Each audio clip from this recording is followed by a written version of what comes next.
오늘 통독본문은 사도행전 19장부터 21장입니다. 3년간의 심혈을 기울인 에베소 선교를 마친 시점에서 바울이 지금까지 3차례에 걸쳐 전도한 이방 교회들을 두루 방문하면서 거기서 일어난 이적 기사를 다루고 있습니다. 또한 마지막 예루살렘으로 향하는 여정에 대해 많은 사람들이 위험한 여정이라 만류했지만 바울은 은혜의 복음을 증거하는 일을 마치려 하면은 나의 생명조차 조금도 귀한 것으로 여기지 아니하노라고 고백하며 사명의 길 위에 다시 힘을 내어 섭니다. 이렇게 사명자의 발걸음을 따라 복음은 땅끝까지 계속 흘러갑니다.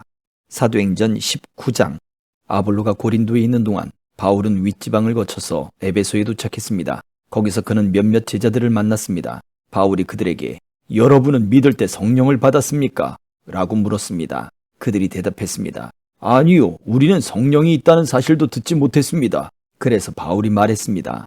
요한의 세례는 회개의 세례입니다.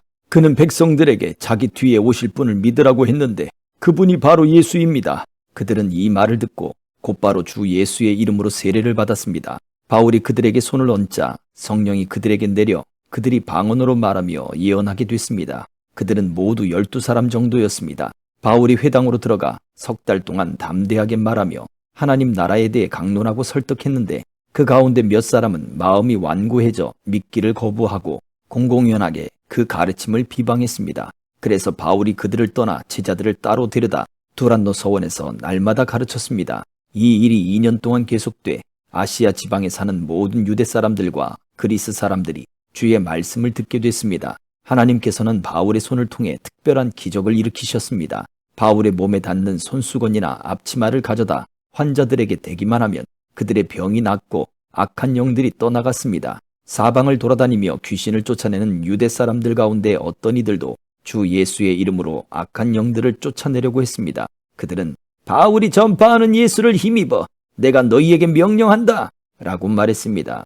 유대 사람 대제사장 스게와의 7 아들들도 이런 일을 했습니다. 그러자 그 악한 영이 그들에게 대답했습니다. 내가 예수를 알고 바울도 안다. 그런데 너희는 누구냐? 그러고는 그 악한 영에 빠진 사람이 그들에게 달려들어 그들 전부를 힘으로 눌러 이겼습니다. 그러자 그들이 발가벗긴 채 피를 흘리며 집 밖으로 도망쳐 나왔습니다. 이 사실을 알게 된 에베소에 사는 유대 사람들과 그리스 사람들이 모두 두려움에 사로잡혔고 주 예수의 이름을 높였습니다. 믿게 된 사람들이 많이 나와 자신의 악한 행위들을 고백하고 공개했습니다. 마술을 하던 많은 사람들은 그 책들을 모아다 사람들이 보는 앞에서 태워버렸습니다. 그들이 그 마술책들의 값을 매겨보니 모두 5만 드라크마 정도가 됐습니다. 이렇게 해서 주의 말씀은 점점 힘있게 퍼져나갔습니다. 이런 모든 일이 일어난 뒤 바울은 마케도니아와 아가야 지방을 거쳐 예루살렘으로 가기로 결심하고 내가 예루살렘을 방문한 후에 반드시 로마도 꼭 볼 것이다 라고 말했습니다. 그는 자신을 돕는 사람 가운데 디모데와 에라스도 2 사람을 마케도니아로 보내고 자신은 아시아 지방에 잠시 더 머물렀습니다. 그 무렵 에베소에서는 복음의 말씀 때문에 큰 소동이 일어났습니다. 데메드리오라는 은세공업자는 아데미 여신의 은 모형을 만드는 사람이었는데 직공들에게 적지 않은 돈벌이를 제공해주고 있었습니다. 그가 직공들은 물론 이 일에 관련된 일꾼들을 불러 모아놓고 말했습니다.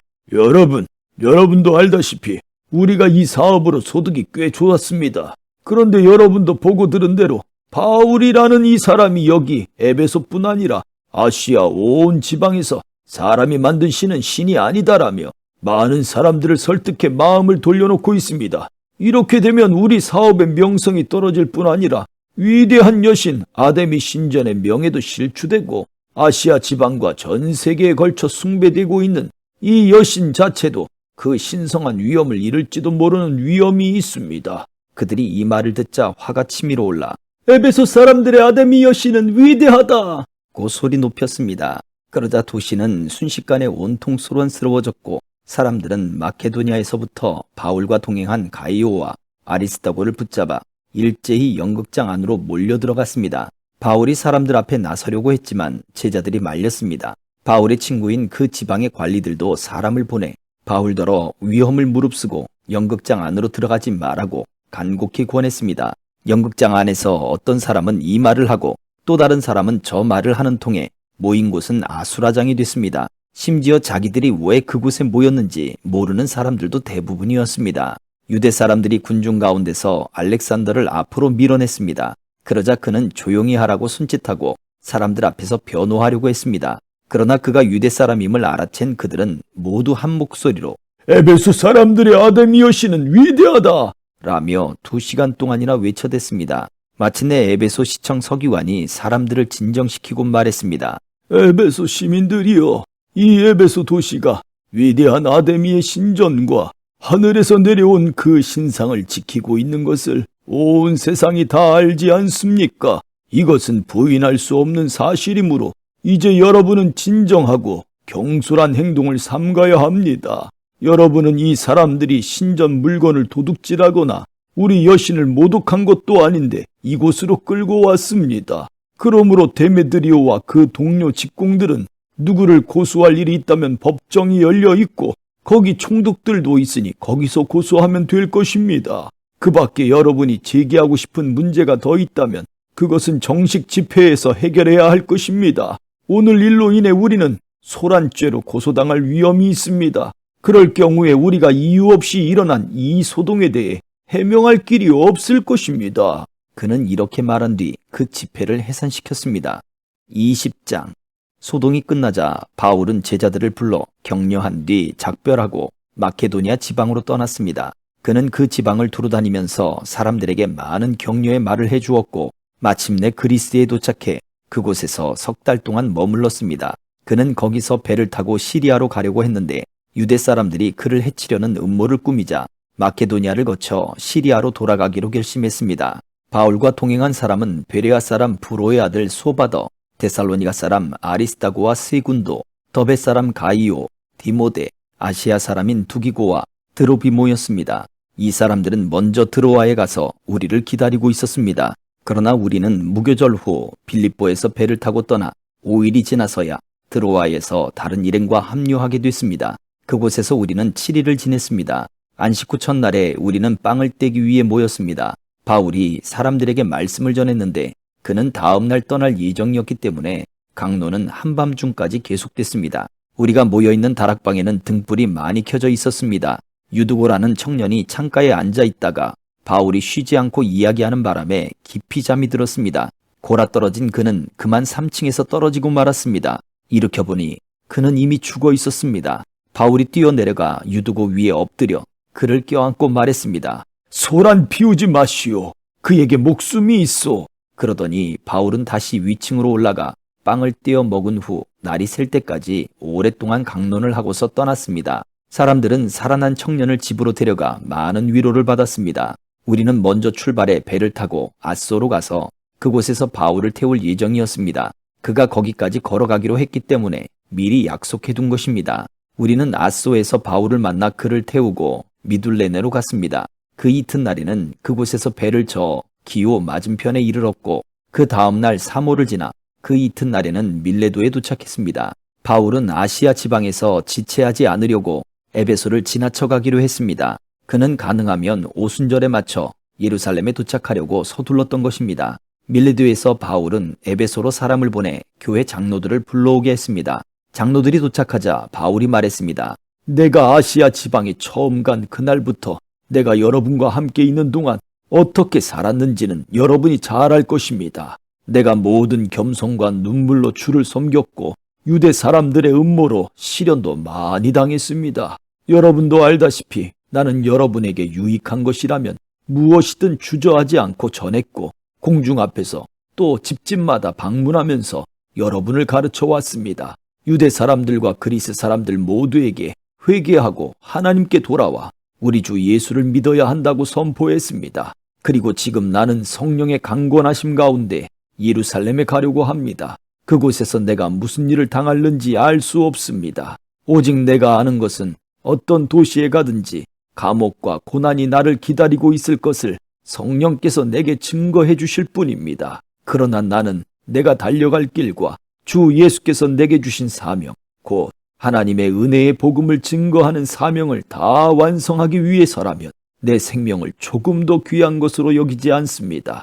내가 지금까지 여러분 가운데 다니면서 하나님 나라를 전파해 왔으나 이제 여러분이 다시는 나를 보지 못할 것이라는 것을 압니다. 그래서 오늘 내가 여러분에게 분명히 선언하지만 여러분 가운데 누가 멸망에 빠진다 해도 그것은 내 책임이 아닙니다.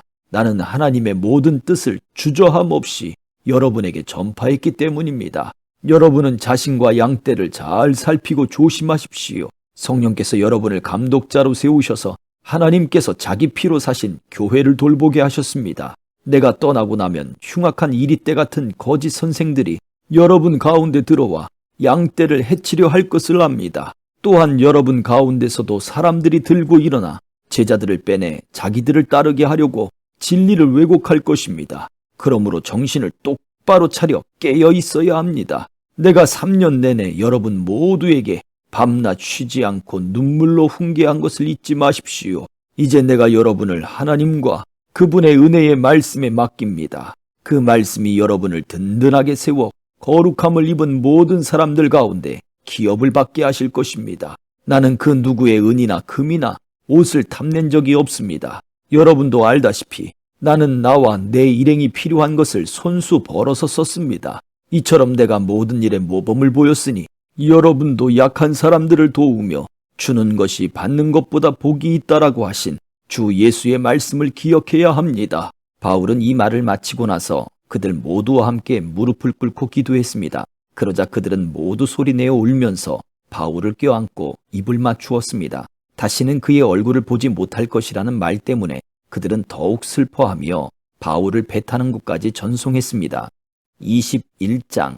우리는 그들과 작별한 뒤 바다로 나가 배를 타고 곧장 고스로 갔습니다. 이튿날 우리는 로도에 이르렀고 그곳에서 또 바다라로 갔습니다. 우리는 페니키아로 건너가는 배를 만나 타고 가다가 키프로스 섬이 보이자 그 섬을 왼쪽에 두고 시리아로 행선해 두로에 배를 댔습니다. 그곳에서 배의 짐을 풀기로 돼 있었기 때문입니다. 우리는 두로에서 제자들을 만나 그들과 함께 7일을 지냈습니다. 그들은 성령의 감동으로 바울에게 예루살렘으로 올라가지 말라고 전했습니다. 그러나 날이 다 지나자 우리는 두로를 떠나 항해길에 올랐습니다. 모든 제자들과 그 아내들과 자녀들이 도시 밖까지 따라 나와 우리를 전송해 주었습니다.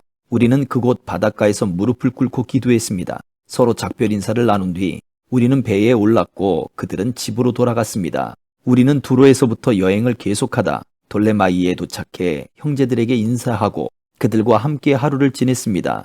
이튿날 길을 떠난 우리는 가이사랴에 이르러 7사람 가운데 하나인 전도자 빌립의 집에 머물렀습니다. 그에게는 결혼하지 않은 4명의 딸이 있었는데 그들은 모두 예언하는 사람들이었습니다. 그곳에서 여러 날을 지내는 가운데 아가보라는 예언자가 유대로부터 내려왔습니다. 그가 우리에게 와서 바울의 허리띠를 집어 자기 손발에 매더니 이렇게 말했습니다.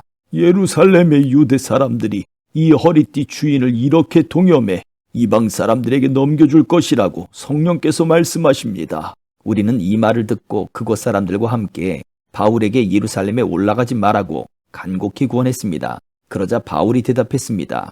왜 여러분은 울면서 내 마음을 아프게 합니까? 나는 주 예수의 이름을 위해 예루살렘에서 붙잡힐 것은 물론 죽을 각오도 돼 있습니다. 바울이 설득당하지 않자 우리는 주의 뜻이 이루어지기를 기원합니다 하고는 더 말하지 않았습니다. 2일 뒤에 우리는 준비해 예루살렘으로 올라갔습니다. 가이사랴의 몇몇 제자들이 동행해 우리를 나손의 집으로 데려다 주어 우리는 그 집에 머무르게 됐습니다. 나손은 키프로스 출신으로 일찍부터 제자가 된 사람이었습니다. 우리가 예루살렘에 도착하자 형제들이 따뜻하게 맞아주었습니다. 이튿날 바울은 우리와 함께 야고보를 만나러 갔습니다. 모든 장로들도 거기 와 있었습니다. 바울은 그들에게 문안하고 하나님께서 그의 사역을 통해 이방 사람들 가운데서 행하신 일들을 자세히 보고했습니다. 그들은 이 말을 듣고 하나님을 찬양했습니다. 그러고는 바울에게 말했습니다. 형제여, 알다시피 수만 명의 유대 사람들이 믿게 됐는데 그들은 모두 율법 지키는 일에 열심을 가진 사람들입니다. 그들은 당신이 이방 사람들 가운데 살고 있는 모든 유대 사람들을 가르쳐 모세를 저버리고 자녀들에게 할례하거나 유대 관습대로 살지 말라고 하는 줄 아는데 그러니 어떻게 하는 게 좋겠습니까? 당신이 왔다는 소문을 분명 듣게 될 테니 우리가 일러주는 대로 하십시오. 우리 가운데 서원한 사람이 4명 있습니다. 이 사람들을 데려가서 그 정결 의식에 당신도 함께 참여하고 그들이 머리 깎는 비용을 대십시오. 그러면 당신에 대한 그런 소문이 사실이 아니며 당신 자신도 율법에 순종하며 살고 있음을 모든 사람이 알게 될 것입니다. 이방의 신자들에 대해서는 우리가 이미 그들에게 우상에 바쳐진 음식과 피와 목매어 죽인 짐승의 고기와 음행을 피하면 된다고 우리가 결정한 것을 편지로 썼습니다. 이튿날 바울은 그 사람들을 데리고 가서 그들과 함께 자기 몸을 정결하게 한 후 성전에 올라가 정결 의식이 끝나는 날짜와 각 사람이 예물 바치는 날짜를 신고했습니다. 7일 동안의 정결 기간이 거의 끝나갈 무렵 아시아 지방에서 온 몇몇 유대 사람들이 성전에서 바울을 보고 모든 사람을 선동해 그를 붙잡고 소리 질렀습니다. 이스라엘 동포 여러분, 우리를 도와주시오. 이 사람은 가는 곳마다 모든 사람에게 우리 민족과 율법과 이곳 성전을 반대하며 가르칩니다. 게다가 성전에 그리스 사람들을 데려와 이 거룩한 곳을 더럽히고 있습니다. 그들은 전에 에베소 사람 드로비모가 바울과 함께 예루살렘에 있었던 것을 보고 바울이 그를 성전 안으로 데려갔을 것이라고 짐작했습니다. 그러자 온 도시가 소란해지더니 사람들이 몰려와 바울을 붙잡아 성전에서 끌어내었고 성전문은 곧 닫혔습니다. 그들이 바울을 죽이려고 하자 예루살렘 도시 전체에 난동이 일어났다는 소식이 로마 군대의 천부장에게 알려졌습니다. 그는 즉시 몇몇 백부장들과 군인들을 데리고 군중에게로 달려 내려갔습니다. 난동을 일으킨 사람들이 천부장과 군인들을 보자 바울 때리던 것을 멈췄습니다. 천부장이 다가가 바울을 체포하고 2개의 쇠사슬로 묶으라고 명령했습니다. 그러고 나서 그가 누구며 또 무슨 일을 했는지 물었습니다. 군중이 제각각 다른 소리를 질렀습니다. 그래서 천부장은 소란만 일 뿐 진상을 알 수 없는 까닭에 바울을 병영 안으로 끌고 가라고 명령했습니다. 바울이 층계에 이르자 군중이 더욱 난폭하게 굴어 군인들이 그를 둘러매고 가야 했습니다. 따라가는 군중은 계속 그를 없애버려라! 고 소리쳤습니다. 군인들이 바울을 병영 안으로 데리고 가려는데 바울이 천부장에게 제가 한 말씀 드려도 되겠습니까? 하고 물었습니다. 그리스 말을 할 줄 아시오. 그렇다면 당신은 얼마 전에 폭동을 일으켜 4,000명의 자객을 이끌고 광야로 나간 이집트 사람이 아니오. 바울이 대답했습니다. 나는 길리기아 지방의 다소에서 태어난 유대 사람으로 그 유명한 도시의 시민입니다. 제가 저들에게 한마디 전할 수 있도록 허락해 주십시오. 천부장의 허락을 받고 바울은 층계 위에 서서 군중들에게 손을 흔들어 조용하게 했습니다. 잠잠해지자 바울이 히브리 말로 연설을 했습니다. 아멘.